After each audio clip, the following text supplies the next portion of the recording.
श्री स्वामी समर्थ. माझ्या सगळ्या गोडताईंचं, मैत्रिणींचं आणि स्वामी भक्तांचं माझ्या यूट्यूब चॅनलमध्ये मनापासून स्वागत आहे. आजचा दिवस तुम्हाला सुखाचा, समाधानाचा, आनंदाचा आणि भरभराटीचा जाओ हीच महाराजांच्या चरणी प्रार्थना करते आणि आपल्या आजच्या नवीन व्हिडिओला सुरुवात करते. कार्तिक शुक्ल प्रतिपदेला बलिप्रतिपदा म्हणजेच दिवाळी पाडवा असं देखील म्हणतात. यंदाचा दिवाळी पाडवा हा 2 नोव्हेंबरला साजरा केला जाणार आहे.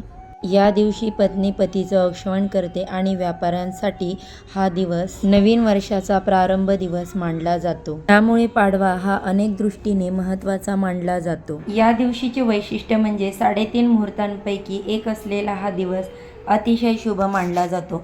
पण पाडवा हा पती पत्नीच्या म्हणजेच पतीने आपल्या पतीचे औक्षण देखील करावं आणि ही एक वस्तू देखील पतीवरून ओवाळून टाकायची. ओवाळून टाकत असताना हा एक मंत्र बोलावा, ज्यामुळे पतीच्या मार्गामध्ये जेही अडचणी येत असतील त्या दूर होतील, पतीची प्रगती होईल आणि त्यांना उदंड आयुष्य देखील लाभेल. तर हा उपाय कशा प्रकारे करायचा आहे, कोणत्या वेळेस करायचा आहे, कोणता मंत्र बोलायचा आहे, ही जी वस्तू आहे आपण पतीवरून ओवाळून टाकणार आहे त्या वस्तूचं नंतर तुम्हाला काय करायचं आहे, ही संपूर्ण माहिती जर जाणून घ्यायची असेल तर व्हिडिओ स्किप न करता शेवटपर्यंत बघा. चॅनलवरती पहिल्यांदा जर आला असाल तर नक्कीच सबस्क्राईब करा आणि असेच नवनवीन माहितीपूर्ण व्हिडिओ पाहण्यासाठी बेल आयकॉनला देखील क्लिक करा. त्यामुळे जेव्हा पण मी माझ्या चॅनलवरती नवीन व्हिडिओज अपलोड करेन त्याचे नोटिफिकेशन सर्वात आधी तुम्हाला मिळेल आणि तुम्ही एक पण व्हिडिओ मिस करणार नाही. तर बघा, दिवाळी पाडवा साजरा करण्यामागे कारण असं की कार्तिक शुद्ध प्रतिपदा हा दिवाळीचा 3रा दिवस असतो. या दिवशी भगवान विष्णूंनी वामन बटूचे रूप घेऊन उदार बळीराजाला पाताळात धाडले होते. बळीराजाची पूजा या नावाने प्रसिद्ध असलेले बलिप्रतिपदा कार्तिक मासात प्रतिपदेला महत्त्व आहे, त्यामुळेच ही पूजा केली जाते. यंदा 2 नोव्हेंबर रोजी ही पूजा केली जाणार आहे. बलिप्रतिपदा किंवा बळीपूजा ही बळीराजाच्या पृथ्वीवर परत येण्याचे प्रतीक म्हणून साजरी केली जाते. भगवान विष्णूंचा या अवतार प्रसन्न होऊन देवी लक्ष्मीने त्यांचा याच दिवशी औक्षण केलं होतं आणि तेव्हापासून दिवाळी पाडव्याला पत्नीनं पतीचं औक्षण करण्याची प्रथा सुरू झाली आहे. त्याचबरोबर पतीवरून ही एक वस्तू देखील ओवाळून टाकली जाते. बघा, बरेचदा काय होतं की आपले पती खूप कष्ट करत असतात, मेहनत करत असतात, तरी देखील त्यांच्या कष्टाला, मेहनतीला म्हणावं तसं फळ मिळत नाही, त्यांची प्रगती होत नाही. काही ना काही अडचणी, अडथळे त्यांच्या मार्गामध्ये येतात आणि कोणत्याही नवीन कार्याची ते सुरुवात करत असतील तर त्यामध्ये सतत अपयश येत राहतं. मग अशा वेळेस काय होतं की काही ना काही तरी दोष त्यांना सतत लागतात. मग ते नजरदोष असतील किंवा घरातील नकारात्मकता असतील, वास्तुदोष असतील किंवा त्यांना असलेले पितृदोष, यामधील कोणतेही दोष असतील तर यांना देखील त्यांना अनेक अडचणींचा समस्यांचा सामना करावा लागतो. तर बघा, हे जे काही दोष त्यांच्या भोवती आहेत ते संपूर्णपणे नष्ट व्हावे त्यासाठी देखील आणि तुमच्या दोघांच्या म्हणजेच पती पत्नीच्या नात्यात गोडवा कायम टिकून राहावा यासाठी पाडव्याच्या दिवशी यासाठी पत्नीने पतीचे औक्षण करावं. तसंच तर आपलं वट सावित्री असेल किंवा हरतालिकेची पूजा असेल, आपण आपल्या पतीच्या दीर्घायुष्यासाठी करत असतो. पण हा जो उपाय आपल्याला करायचा आहे तो त्यांचे सर्व दोष संपूर्णपणे नष्ट व्हावे, त्याचबरोबर त्यांची प्रत्येक क्षेत्रामध्ये प्रगती व्हावी, त्यांची इच्छापूर्ती व्हावी म्हणून करायचा असतो. आणि सगळ्यात महत्त्वाचं म्हणजे या उपायामुळे काय होतं की आपलं नातं अजून घट्ट बनत जातं. या उपायामध्ये फक्त नवीन लग्न झालेले जोडपेच नाही तर अनेक वर्ष लग्नाला उलटून गेलेल्या जोडप्यांनी देखील हा उपाय करायचा आहे. त्यांना अजून नात्यामध्ये घट्टपणा येतो. तसेच हा उपाय करायचा आहे. त्यामुळे बघा, आता हा उपाय करण्यासाठी उद्या सकाळी पहाटे लवकर उठायचं. उठल्यानंतर आपल्याला घराची स्वच्छता करून घ्यायची, त्यानंतर अंघोळ वगैरे करून मग आपल्या देवाऱ्यात देवपूजा वगैरे करून घ्यायची. त्यानंतर पतींना उटणं लावून अभ्यंग स्नान घालायचं आहे. हे उटणं लावून झालं की आंघोळीच्या पाण्यामध्ये थोडं गुलाबजल, अत्तर, पंचगव्य टाकून त्यांच्या भोवती असलेली नकारात्मकता आपल्याला दूर करायची आहे. हे सर्व करून झाल्यानंतर औक्षण मात्र आपल्याला संध्याकाळी दिवे लागणीच्या वेळेस करायचं आहे. तसेच पाडव्याला जे पत्नीने औक्षण करावं ते दिवे लागणीच्या वेळेसच करायचं आहे. सगळ्यात आधी देवघरासमोरील दिवा प्रज्वलित करायचा, तुळशीसमोरील दिवा लावायचा. आपल्या घरामध्ये पाडवा असल्याने दिवे लावायचे आणि त्यानंतर पतीचं औक्षणासाठी एक दिवा तयार करायचा. हा दिवा तुम्हाला कणकेने तयार करायचा आहे.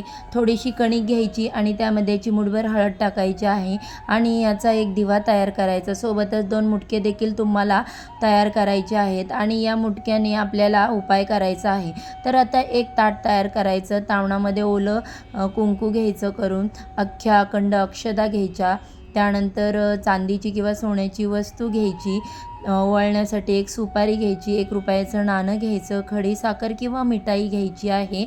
हा दिवा घ्यायचा जो आपण कणकेपासून तयार केलेला होता. त्या दिव्यामध्ये तुम्हाला जे तुम्ही देवपूजेसाठी तेल वापरता ते तेल घ्यायचं आहे. 2 वातींची 1 वात करून घ्यायची. दिवा प्रज्वलित करायचा. दिव्याला हळदी कुंकू लावायचं. मुटक्यांना देखील हळदी कुंकू लावून घ्यायचं आणि हे ताट घेऊन आपल्याला पतीचं औक्षण करायचं. त्यासाठी एक चौरंग किंवा पाट टाकायचा. पाटाभोवती छान अशी रांगोळी काढायची आहे. त्यावर पतीला बसवायचं. पतीचं तोंड दक्षिणेकडे होणार नाही याची मात्र काळजी घ्यायची आहे. त्याचबरोबर तुमच्या पतीच्या डोक्यावर टोपी किंवा रुमाल असायला हवा. कधी औक्षण करताना थेट डोक्यावर अक्षता टाकायच्या नाहीत.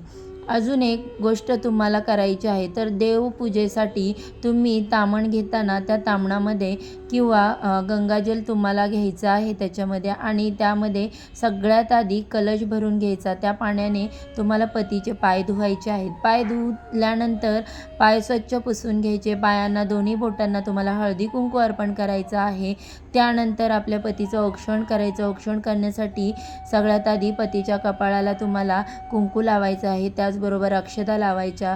त्याच अक्षता आपल्याला डोक्यावर टाकायच्या आहेत. त्यानंतर तुम्हाला सोन्याची अंगठी किंवा वस्तू जी आहे ती ओवाळून घ्यायची आहे. 3 वेळा ओवाळून घ्यायची. त्यानंतर सुपारी तुम्हाला ओवाळून घ्यायची. 1 रुपयाचं नाणं देखील घ्यायचं. सगळ्यात आधी हे कपाळाला लावायचं. आधी डाव्या बाजूनी ओवाळायचं, कपाळी लावायचं. पुन्हा उजव्या बाजूनी ओवाळायचं, कपाळाला लावायचं. त्यानंतर ते तामणातील 1 रुपया नाणं सुपारी ठेवून तुम्ही जी खडीसाखर किंवा मिठाई घेतली आहे ती पतीला खाऊ घालायची.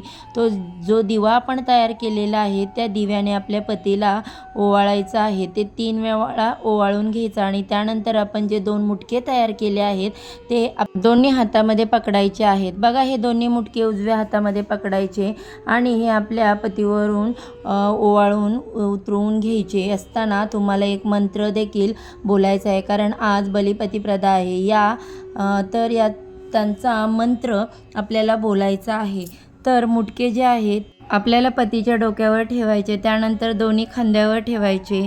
त्यानंतर दोन्ही पायावरती ठेवायचे. खालच्या पायावरती जिथे आपण पाय धुतलेले आहेत तिथे त्या पायांवरती ठेवायचे आणि इडापिडा टळू दे, बळीचं राज्य येऊ दे हा मंत्र तुम्हाला 3 वेळा बोलायचा आहे.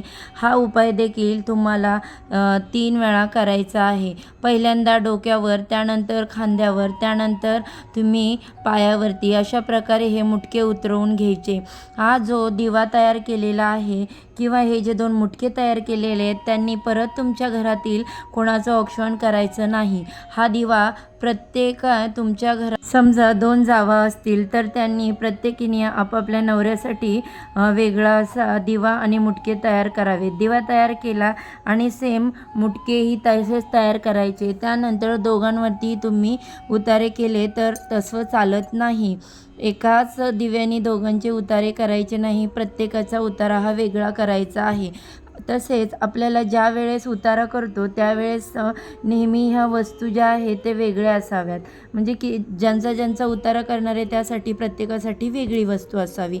दोन्ही व्यक्तीवरून जर तुम्ही उतारा केला तर दोघांनाही त्याचा लाभ होत नाही. उलट तो उतारा आपल्यावरती परतत असतो. म्हणून ही काळजी घ्यायची आहे. हा उपाय केल्यामुळे तुमच्या पतीच्या मार्गातील सर्व अडचणी दूर होतील. त्यांची प्रत्येक क्षेत्रामध्ये प्रगती व्हायला लागेल. एवढा हा प्रभावी उपाय आहे.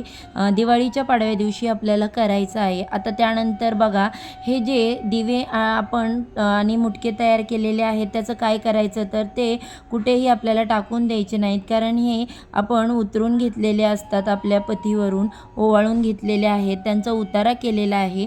आपण केलेल्या उतारामुळे इतरांना त्रास व्हायला नको म्हणून या गोष्टीची आपल्याला काळजी घ्यायची आहे.